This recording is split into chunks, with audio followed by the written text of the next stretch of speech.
Assalamu alaikum warahmatullahi ta'ala wa barakatuh. Monsieur le Premier ministre, nous avons écouté avec beaucoup d'attention vos propos, mais en ce qui nous concerne, nous estimons que l'heure n'est pas encore aux félicitations.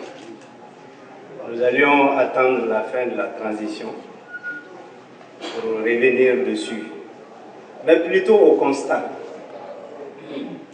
Monsieur le Premier ministre, de votre prise de fonction avec, comme président de la transition, le président Assimi, je peux dire que ça fait environ 3 mois. L'espoir renaît. Ça, c'est le plus important de mon humble avis. Nous sommes à notre deuxième rencontre déjà avec l'ensemble de la classe politique. Cela témoigne déjà de cela. Monsieur le Premier ministre,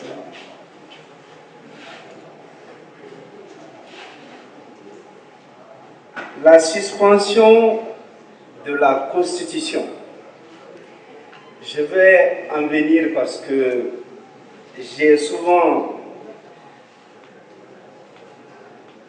un peu de retenue par rapport à cela.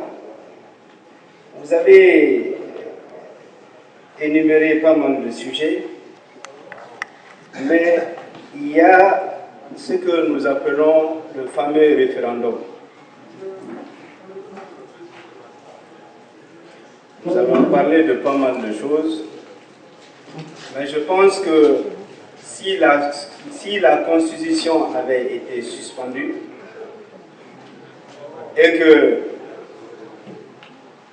nous ne serions pas dans des discussions stériles aujourd'hui. Mais malheureusement, force est de reconnaître que vous avez parlé de l'an 1 du changement.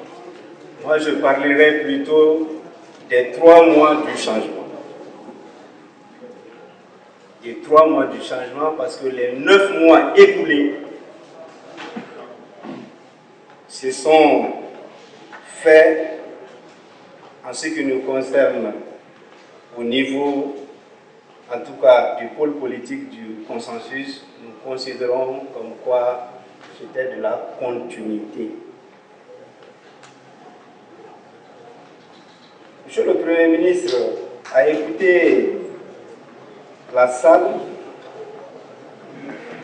Nous estimons que aujourd'hui, les questions de délai dont il est question devaient être amplement discutées au niveau des assises de la refondation.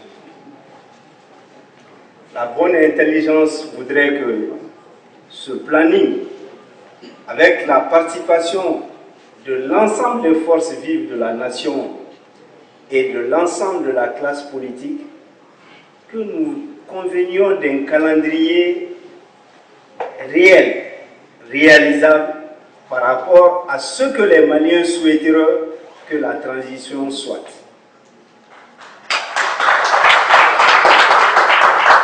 C'est ça le plus important. Vous savez, c'est vrai qu'il y a eu la charte. Des discussions de la charte, nous étions présents.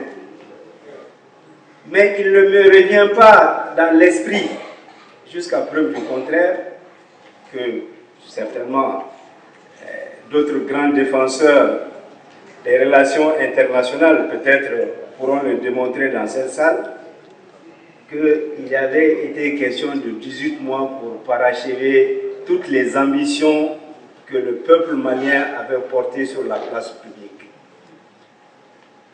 Et toutes ces revendications que nous avions souhaitées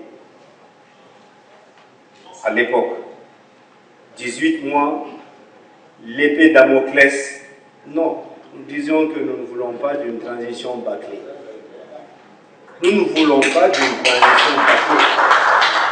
Nous voulons que, ensemble, vous avez parlé d'inclusivité, que nous nous donnions le temps nécessaire pour bien faire pour une fois. Pour que nous puissions nous donner le temps nécessaire pour mettre les soubassements nécessaires pour que notre Mali puisse se relever. Voilà la grande équation que nous devons résoudre ensemble, sans exclure. Nous ne parlons pas de nouveaux ou d'anciens dignitaires, nous sommes dans une transition.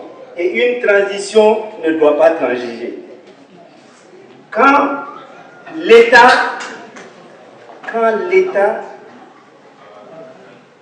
les intérêts nationaux sont en danger, le gouvernement doit prendre ses responsabilités.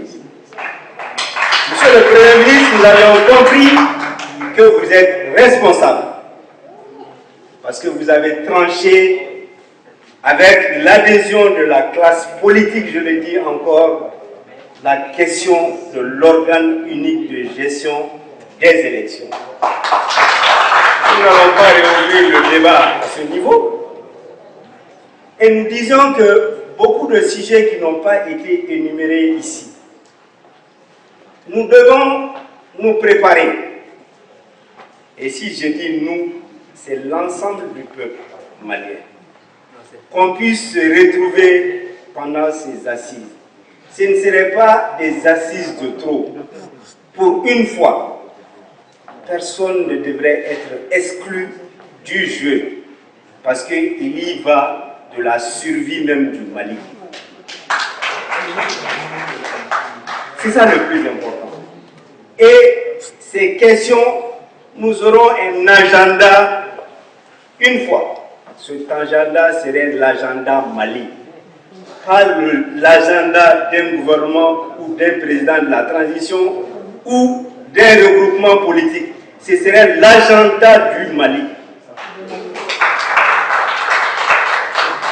Pour que nous arrivions à des élections les moindres contestées possibles.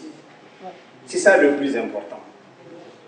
Et pour que les autorités à venir puissent être des autorités légitimes.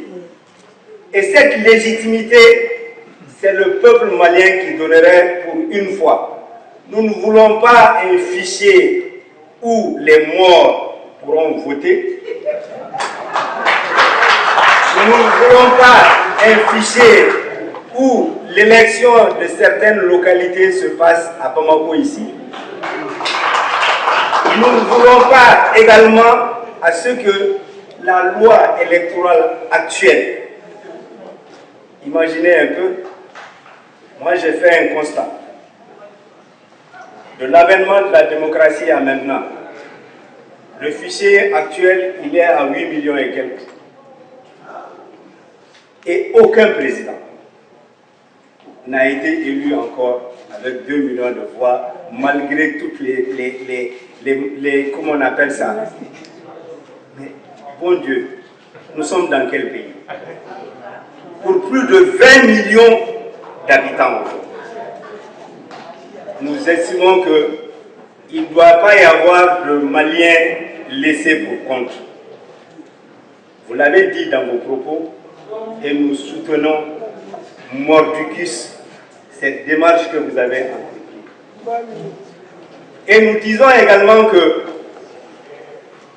au niveau de ce que les gens pensent aujourd'hui être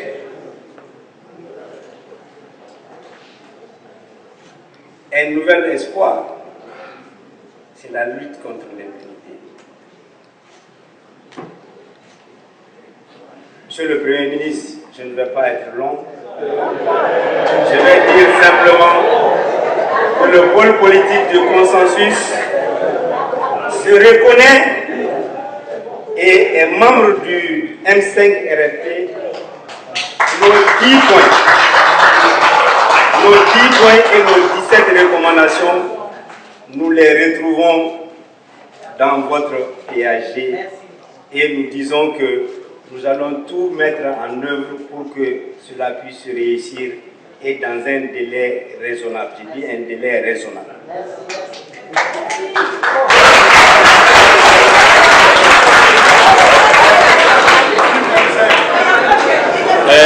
S'il vous plaît.